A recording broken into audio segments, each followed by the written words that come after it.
Box with legs or DNA repository? How did a translation error turn Noah's Ark into a ship? Legends about the flood and the ark exist in various cultures. In the biblical tradition, this is Noah's Ark, since it was Noah who was the righteous man who was entrusted with the mission of saving mankind. The story of the flood is known to most. This is the epoch when God realized that the earth was corrupt, and then he decided to destroy all living things and send the great flood. And the Lord saw that the wickedness of man was great in the earth, and that every imagination of the thoughts of their hearts was only evil continually. And the Lord repented that he had created man on earth, and was grieved in his heart. An exception was made only for the righteous and God-fearing Noah and his family. The Lord warned him about the upcoming test and told him about the only way of salvation, the ark. Most people are familiar with popular images of Noah's Ark, in which the ark resembles a wooden ship with some kind of barn on top. But the Bible gives a different description. In the book of Genesis, it's certainly a rectangular object. Make yourself an ark of wood. Make rooms in the ark and cover it with pitch inside and outside, and make it like this. The length of the ark is 300 cubits, its width is 50 cubits, and its height is 30 cubits. Make a window for the ark and make it on top to the elbow, and place the door of the ark aside. Do this with the bottom, second, and third decks. A cubit in the Old Testament is about 45 centimeters, but it's also worth taking into account the Egyptian royal cubit, 53 centimeters, because Moses is considered the author of the book of Genesis, and he was educated in Egypt. The purpose of the ark was to save the inhabitants from a catastrophe that was supposed to put an end to earthly life. It took about 120 years to build and was designed without control. This is due to the fact that during the flood there was nowhere to sail, and all navigation was carried out by the will of God. The ark was made from a material the Bible defines as gopher wood, but what this type of wood is not known for certain. Some researchers have suggested that this could be cypress, cedar, teak, or mahogany. An interesting coincidence, the word coffer, for the French coffre, chest or box, or Latin coffinus or basket, is consonant with the word gopher, the wood from which the ark was made at the direction of God. As you know, Noah's Ark landed at the top of Mount Ararat, and the ark rested in the 7th month on the 17th day of the month on the mountain of Ararat, Genesis 8:4. Noah's Ark was searched for on Ararat several times. It's interesting that until recently, conquering the mountain was considered forbidden. It was believed that the climber would break the commandments.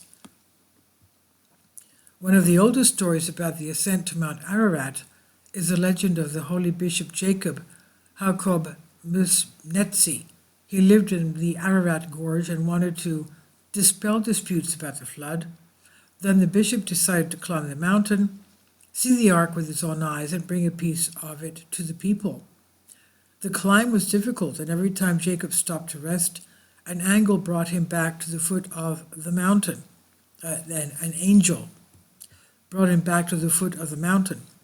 But God had mercy and sent him an angel who said that he should not climb to the top, the hand of the mortal should not touch the ark, and along with warnings, the angel brought a piece of the ark.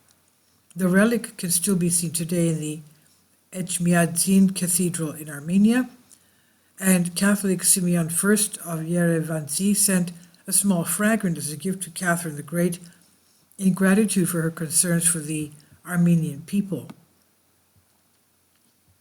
Most people imagine Noah's Ark as a giant ship. However, more and more hypotheses recently have appeared that destroy this traditional view.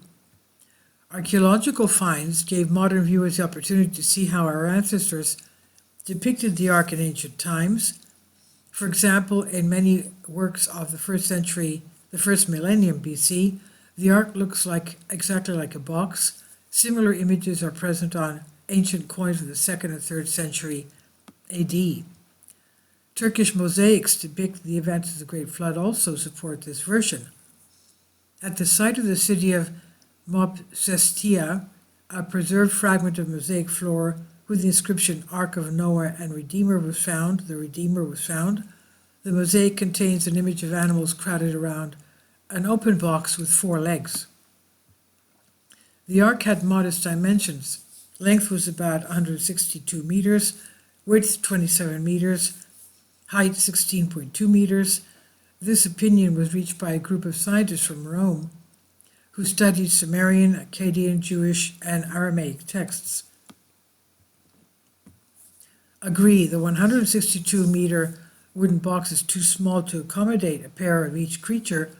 Researchers tend to assume that we are talking more about the genetic material of animals and plant seeds. During the translation of the Bible into different languages, the meaning of the word ark changed its meaning several times. Initially, the Greek translators of the Old Testament used the word kivotos for both Noah's Ark and the Ark of the Covenant, which contained the tablets of Moses with the 10 Commandments. And according to the New Testament epistle to the Hebrews, also the vessel of manna and Aaron's budding rod.